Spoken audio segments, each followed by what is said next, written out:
Salut les amis, c'est Ben de Gorg Factory. Aujourd'hui, on arrive sur une nouvelle armée, les Nords. Donc, on va regarder comment on peut bien débuter avec les Nords. Et bien entendu, on va commencer avec le starter de faction, le starter d'armée Nords, et voir un petit peu ce qu'il y a dedans et ce qu'on peut en faire. Donc, le starter est composé de 5 unités, comme la plupart des starters. Un personnage, 4 unités. Et lui, pour un total de 645 points. Donc dans ce starter North, comme j'ai dit précédemment, on va retrouver 5 unités. Donc comme d'habitude, un personnage qui pourrait être votre général. Donc là, on a la présence un Jarl que vous voyez au milieu de l'image. Ensuite, sur le haut, vous allez avoir 2 unités identiques, de quoi faire 2 fois 3 stands de raiders. Donc c'est de la troupe un petit peu de base, mais vous allez voir que ça va envoyer quand même pas trop mal. Après, en bas à droite, nous avons mes petits chouchous pour l'instant dans l'armée, c'est les Huskarls qui ont des super boucliers. Et ensuite, pour finir, en bas à gauche, des Ugres. Donc, commençons avec le Jarl qui sera votre général d'armée pour 80 points. C'est un personnage qui va avoir 5 en mouvement, 2 en volée, 3 en clash, 5 attaques, 4 points de vie, 3 en resolve, 2 en défense. Donc, c'est un bon petit personnage de combat. Hein. Il peut également tirer, également faire du corps à corps. Donc, ça, c'est cool. Il a en règle spéciale un bouclier qui va lui permettre de du coup passer à 3 en défense nativement quand il sera de face, et il aura 2 touches d'impact quand il va charger. Alors chez les Nords, les personnages ont une règle qui s'appelle, enfin dans les options, ce qu'on appelle des aspects. Donc ça va être pour ressembler un petit peu à un animal. C'est gratuit, vous avez 4 options possibles, soit l'aspect du dragon, l'aspect de l'ours, l'aspect du loup ou l'aspect de l'aigle. Ils vont tous apporter un bonus différent. L'aspect du dragon, lui par exemple, va vous donner +1 à votre caractéristique de clash, donc pour passer votre Jarl à 4. L'aspect du l'ours va vous donner +1 point de vie. L'aspect du loup, +1 attaque. Et l'aspect de l'aigle va vous donner un événement de tirage supplémentaire. Donc là après c'est à vous de choisir. Moi je vais partir sur le principe où je le paye l'aspect du loup, parce que le +1 attaque j'aime bien. Et sinon après bien entendu, comme tous les personnages, il a accès à tout un tas d'équipements, de maîtrise, de retenue. Donc l'avantage de ce personnage là, il peut également faire du tir. Alors il n'a pas de tir nativement, par contre il a volé 2, donc ça lui permet de prendre notamment la maîtrise marksmanship pour 15 points éventuellement en combat, qui lui permet d'avoir 2 tirs. Donc pourquoi pas, c'est une option qu'on a sur ce personnage là. Donc à voir ce que vous voulez en faire. Donc, attaquons avec les unités. Une unité de Raiders, donc pour 125 points avec un étendard inclus à 15 points que j'ai rajouté en option. Donc l'unité c'est 110 plus 15 points d'étendard. C'est une unité qui va avoir 5 en mouvement, 1 en volée, 2 en clash, 4 attaques, 4 points de vie, 2 en resolve, 1 en défense et 1 en évasion. Alors l'évasion, pour rappel, c'est une esquive en fait, que si votre défense est inférieure à votre évasion, vous pouvez prendre votre évasion. Et elle n'est pas modifiable, c'est-à-dire que là j'ai 1 en défense avec mes raiders, si je me fais taper dessus avec un truc qui me fait un malus de -1 à ma sauvegarde, je tombe à 0, normalement je suis mort. Or j'ai une évasion, donc je vais prendre mon évasion de 1 qui elle ne sera pas modifiée. Donc les raiders c'est une bonne unité, donc dans le starter vous aurez de quoi faire 2 unités de 3. Donc là je vais partir sur le principe où je fais 2 unités de 3 stand avec étendard chacune à 125 points l'unité. Donc ensuite les raiders ils ont 3 règles spéciales, donc là forcément l'instoppable parce que je leur ai payé l'étendard, donc la charge, la relance des jets de charge ratés. Ils ont l'impact 2, donc ça c'est une règle qu'on va retrouver fréquemment sur l'infanterie des Nords. Il y a beaucoup d'infanterie chez les Nords qui ont de l'impact, donc quand ils vont vous charger, ils vont vous foutre des touches d'impact. Et les raiders ont aussi la règle fleurie. Fleurie fait que vous allez relancer tous les jets ratés pour toucher. Donc les raiders ils sont un peu en mousse, hein, vous avez vu, en défense, par contre ils ont quand même 4 attaques chacun, ils vont toucher à 3 avec l'inspiration, et les jets vont être relançables, donc c'est clairement en mousse. Par contre ça va envoyer pas mal de patates pour pas très cher, parce que 110 points en slip, clairement là on fait partie des unités les moins chères de corps à corps pour le volume d'attaque qu'ils envoient, c'est vraiment correct. Donc là, je vous présente mes petits chouchous dans le starter, les Huskarls. Je suis fan des figurines. Pour 165 points, vous aurez 3 stands avec étendard. C'est 150 points les 3, plus 15 d'options d'étendard qui va vous donner, comme d'habitude, vous savez la règle de relance de charge. Ils ont donc en mouvement 5, 1 en volée, 3 clash, 4 attaques, 4 points de vie, 3 en resolve et 2 en défense. C'est une unité, comme vous pouvez le voir, qui va commencer à taper pas mal. Hein.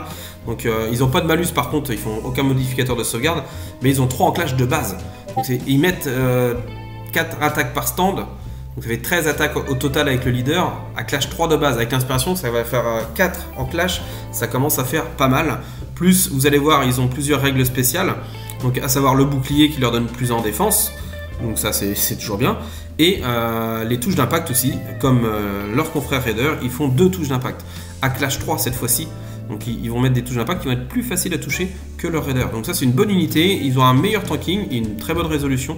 Donc vraiment très bonne unité et franchement les Huskar clairement ils ont la classe. En plus d'avoir la classe, petit ajout important, je ne l'ai pas précisé pour les raiders, mais les raiders c'est du léger, donc les raiders eux sont vraiment les unités qui vont arriver en premier sur la table. Et vos Huskar là sont du médium, donc vont arriver un petit peu plus tard, mais avec leur classe de médium vont commencer à pouvoir vous permettre de prendre les objectifs. Et ils ont le tanking pour pouvoir le faire, donc ça c'est cool.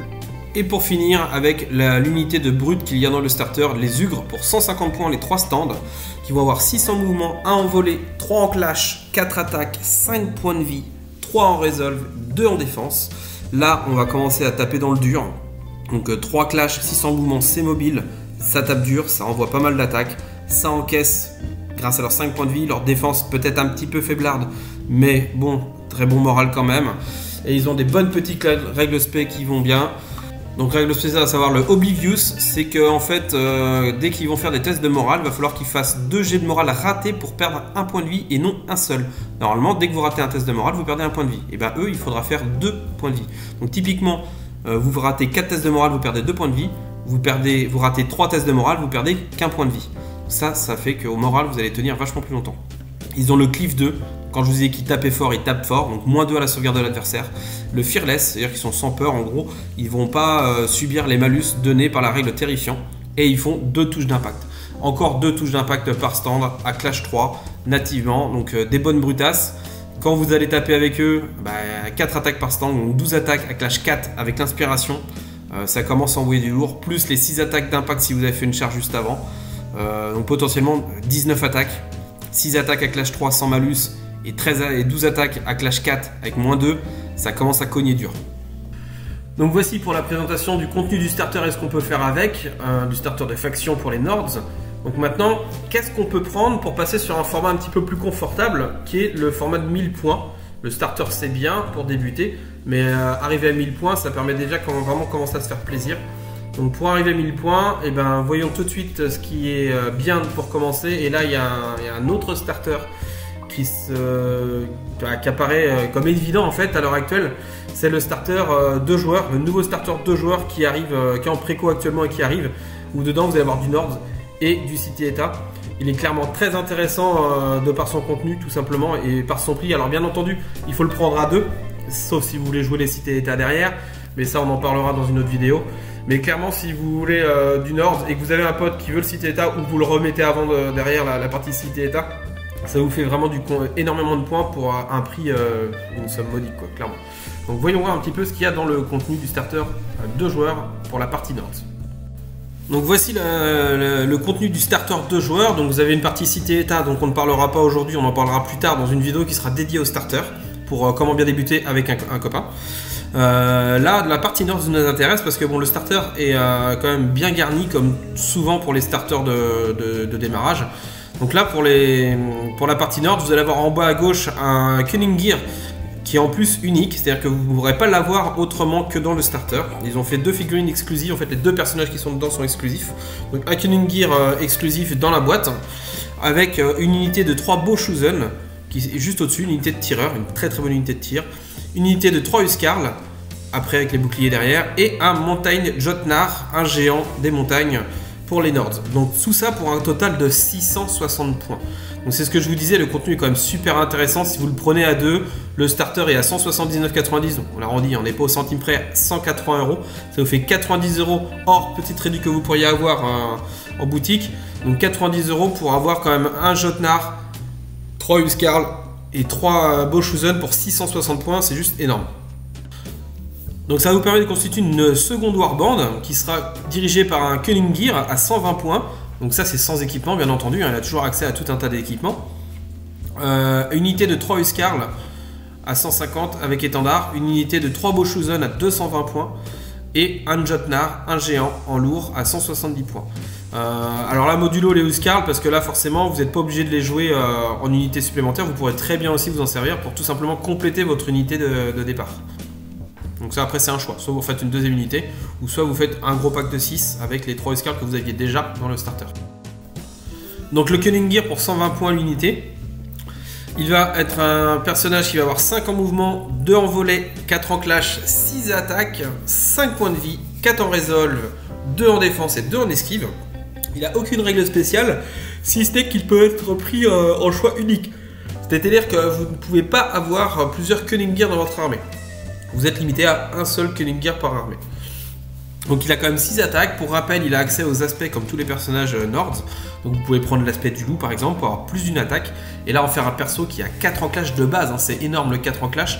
6 attaques, ça va le passer à 7 attaques avec l'aspect du loup. Sans parler des autres améliorations que vous pourriez lui payer, comme lui payer du cleave supplémentaire ou lui donner des attaques supplémentaires. Il y a un truc qui donne des attaques supplémentaires aussi encore. Donc clash 4, il va s'inspirer, il passe à clash 5, mais les règles font que quand vous êtes à clash 5 suite à une inspiration, pour rappel, en fait vous n'allez pas taper à 5 ou moins, mais vous allez rester à 4, par contre vous allez relancer les 6. C'est-à-dire que votre pépère de base, en fait dès qu'il va s'inspirer, il va toucher à 4, relançant les 6, avec 7 attaques de base si vous le prenez du loup.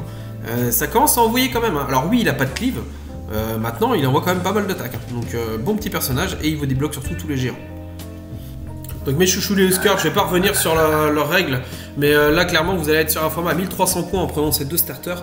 Donc vous pourrez partir directement sur une unité de 300 points, à savoir avec 6 stands de Huskers et un étendard. Vous êtes à 300 points tout rond, vous mettez dedans votre personnage qui frappe bien comme le Cunning Gear par exemple, qui va envoyer les 6 ou 7 attaques en fonction de l'équipement. Vous allez avoir une bonne enclume que vous allez pouvoir mettre au milieu de la table, et qui va pouvoir tenir la position comme il faut et durablement. Donc nos amis les tireurs, des Boschusen, donc une très très bonne unité de tir pour 220 points les 3 stands. Et voir 6 en mouvement, 3 en volée, ça commence à causer, 3 en clash, 4 attaques, 5 en point de vie, 3 en résolution, 1 en défense et 2 en esquive. Donc c'est une très bonne unité de tir, hein. Vous allez voir après avec ces règles de tir. Mais déjà rien qu'au niveau des caracs, si on parle de leur stats purs, les mecs ils ont 6 en mouvement, donc déjà ils sont mobiles. Ils ont 3 en volée, 3 en clash, donc ils sont aussi mots au tir qu'au corps à corps. Ils ont 4 attaques, donc au corps à corps, voilà, ils vont se défendre. 5 points de vie, donc ça encaisse quand même bien. 3 en résolve, ils ont un très bon moral. Ils ont une défense en mousse par contre, clairement ils sont en slip, mais ils ont 2 en évasion. Donc ils sont très agiles en fait, et ils ont leur petite évasion à 2 qui sera jamais modifiée. Donc ils ont quand même un tanking qui est quand même plutôt pas mal, parce que quel que soit le modificateur, ils s'en tapent les steaks, parce que de toute façon ils auront toujours leur petit 2. Après, en règle spéciale, et ben, tout simplement, ils vont avoir le barrage 5 à 16 pouces. Donc, ils vont balancer 5 tirs par stand à 16 pouces. Ça commence à envoyer du lourd, surtout avec la petite règle qui vient derrière. Ils ont la Precise Shot, donc c'est le tir précis, qui fait que dès que vous allez faire un 1 pour toucher, votre adversaire n'aura pas de sauvegarde. Sa défense sera considérée comme 0. Donc ça, c'est juste énorme en fait. Avec eux, vous mettez à 16 pouces, vous balancez vos 15 tirs. Et dès que vous faites des 1, donc en stade vous allez faire entre 2 et 3 1 minimum sur un tir, vous séchez 3 points de vie. Ça commence à causer. Donc il y a vraiment moyen de ramonner, et puis si ça se rapproche trop près, et ben vous chargez. Hein. Ils ont quand même 3 en clash, donc ils sont loin d'être ridicules. Après sans malus, sans rien, mais bon, quand vous envoyez 12 patates à clash 3, ça attendrait bien la chair, comme on dit. Donc très très bonne unité de tir.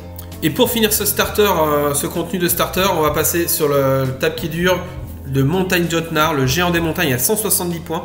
Donc c'est un monstre, hein, bien entendu, qui sera en lourd, qui va avoir 6 en mouvement, 1 en volée, 3 en clash, 12 attaques, 14 points de vie, 3 en résolve, 3 en défense et 0 en esquive. Ce petit pépère, il va vous balancer 12 patates d'amour avec son gros tronc là dans la main droite, qui vont toucher à 3, 4 quand vous allez vous inspirer. Et 14 points de vie à défense 3. Il a une bonne défense, il a 14 PEV, donc il va vraiment bien encaisser. Très très bonne figurine clairement. Si on le met en opposition à des figurines qui veulent à peu près le même coup dans des unités, il est clairement intéressant. En règle spéciale, il va avoir le cleave 2, moins 2 à la sauvegarde de l'adversaire, terrifiant 1, pour rappel, moins 1 au commandement, enfin la résolution de votre adversaire quand il va faire des tests de résolve après un combat, et il fait 6 touches d'impact quand il charge. C'est une très très bonne figurine, c'est un très bon ratio point-coup, enfin point-coup de l'armée en points et en utilité sur la table par rapport à ses stats et à ce qu'il va faire en dégâts. Donc clairement, même sortir une doublette de géant des montagnes à 2000, 1500, 2000. Donc voilà, si vous partez sur la première option de le starter de faction avec son contenu et que vous additionnez le contenu du starter 2 joueurs, vous allez arriver à un total de 1290 points. Donc quelques petits équipements en plus et vous allez pouvoir passer à 1300 points. Donc, ce qui est très confortable, ça fait déjà des bonnes parties bien sympas. Sinon, si vous voulez pas mettre autant, ou que les figurines du starter de genre ne vous intéressent pas, enfin pas complètement en tout cas, à moindre coût, parce qu'on va quand même parler budget, c'est quand même le nerf de la guerre pour tout le monde, hein. Vous prenez juste, à la place de prendre le starter de joueur, moi je vous conseillerais c'est de prendre un Cunning Gear et de prendre une boîte de Boshusen. Parce que là dans le starter de faction vous n'avez pas de tireur, donc le tireur c'est toujours bien d'en avoir un petit peu, donc ça sera un bon complément en fait de prendre le Cunning Gear. Déjà ce personnage là parce qu'il vous débloque les Boshusen, et surtout ce personnage là vous débloque tous les géants, donc après ça vous donnera accès à n'importe quel géant, donc ça c'est plutôt cool. Donc alors c'est vrai que vous auriez une liste à 1000 points sans unité lourde. Maintenant c'est pas grave, c'est pas pénalisant, hein, ça n'empêche pas de jouer, au contraire, il n'y a pas de souci là-dessus. Mais ça vous ouvre les portes en fait pour l'extension de votre armée derrière, en prenant ce personnage-là. Donc le contenu du starter de faction, à savoir ajouter un Cunning Gear à 26 €, enfin 25,99 et une boîte de Boshusen. Et pour 60-70 €, vous avez un complément pour passer à 1000 points. Enfin, vous êtes à 985 points exactement. Ou alors, si vous le souhaitez, vous pouvez tout simplement aussi reprendre une boîte de Huskarl. Et là, vous serez à 915 points avec une boîte de Huskarl et un Cunning Gear. Mais moi, je vous conseillerais clairement le Cunning Gear. C'est un très bon personnage. Vous avez vu ses stats, hein, il n'est pas là pour enfiler des perles.